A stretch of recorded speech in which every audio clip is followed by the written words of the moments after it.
The following is an address delivered at the 41st General Conference of UNESCO by the Minister of Education and Technical and Vocational Training, the Honorable Glenys Hanna-Martin. Now I call Her Excellency Mrs. Glenys Hanna-Martin, Minister of Education, Technical and Vocational Training of Bahamas. Mr. President, Madam Director General, colleague ministers, representatives of the various delegations, distinguished ladies and gentlemen, I think it's good afternoon, I'm not sure. It is an honor and esteemed privilege to have this opportunity to address the 41st General UNESCO Conference as the Minister of Education and Technical and Vocational Training for the Commonwealth of the Bahamas. I bring greetings on behalf of our Governor General, His Excellency, the Most Honorable Sir Cornelius A. Smith, and the Honorable Philip Davis, Prime Minister, and indeed the people of the Bahamas. We congratulate Madam Director General on her re-election. We also congratulate UNESCO on the celebration of its 75th anniversary. We are proud that the Bahamas has been a full member of this august body for 40 of those 75 years.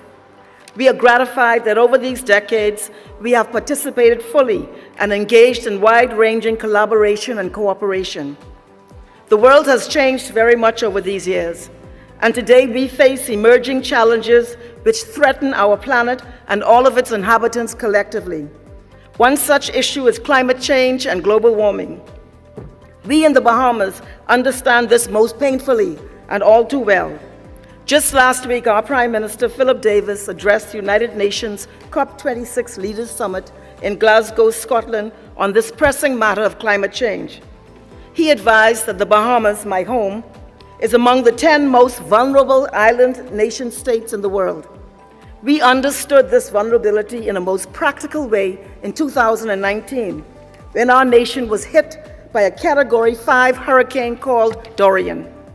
Dorian devastated significant portions of two economic centers in our country, the islands of Abaco and Grand Bahama.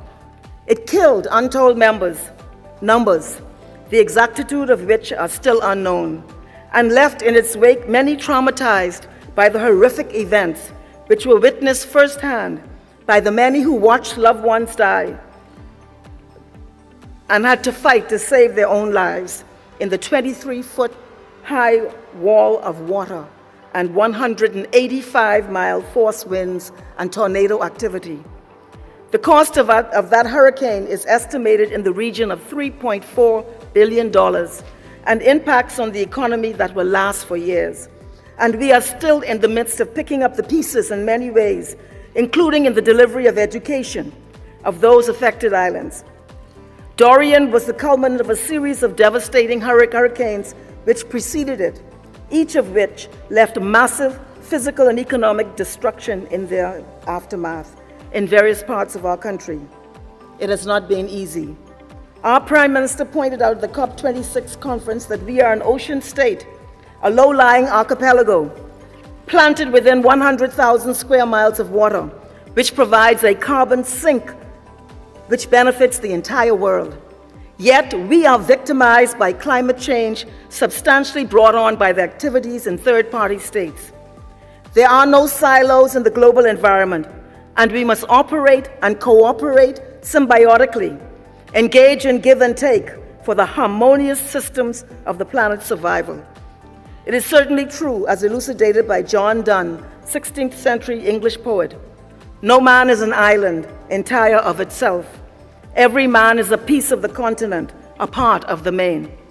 Not long after Hurricane Dorian, we experienced the COVID-19 pandemic, which has impacted the entire world. We in the Bahamas have certainly not escaped the tremendous fallout wrought by this deadly disrupting virus. The process of educating our children has been acutely affected by this pandemic, and we have experienced challenges on all fronts, varying from access to Wi-Fi, in some instances access to electricity, challenges in providing child supervision in homes, managing student attention in a virtual instructional mode, and access to virtual learning devices. In the Bahamas, we will not rest. Our people are courageous and resilient and filled with resolve that we will work to ensure our country is one of the finest little countries on the face of the earth, and that our people are given the best opportunities possible. We also understand the critical link between the delivery of education to the individual development of each child and the collective success of a nation. We are most appreciative for the work of UNESCO in its provision of critical data, timely research, and considered recommendations to help redress the challenges we face and help us to build upon our own strengths. The work and support of UNESCO during this difficult period in human history cannot be overstated. Despite our we are also grateful for the collaboration with UNESCO in the development and implementation of the framework which resulted in the Bahamas becoming a state party to Intangible Cultural Heritage Convention. Pursuant to this, we have submitted nomination papers for the inscription of our indigenous national cultural festival of the Bahamas, Junkanoo, an amazing mix of rhythms retained and evolved since the crossing of the Middle Passage. In essence, a celebration of freedom demonstrated in music and dance. Junkanoo is an art form significant to the national identity of our people, commemorative of our historical journey, and in urgent need of safeguarding for generations yet unborn, and for enrichment of world cultures.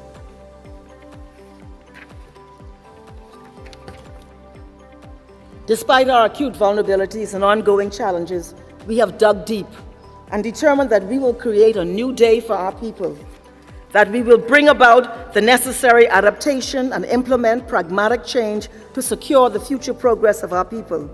In this regard, we are re-envisioning virtual learning for our archipelagic state, developing policy that is data-driven, actively reviewing the curriculum, facilitating lifelong learning and professional development for our educators, and establishing universal pre-primary education.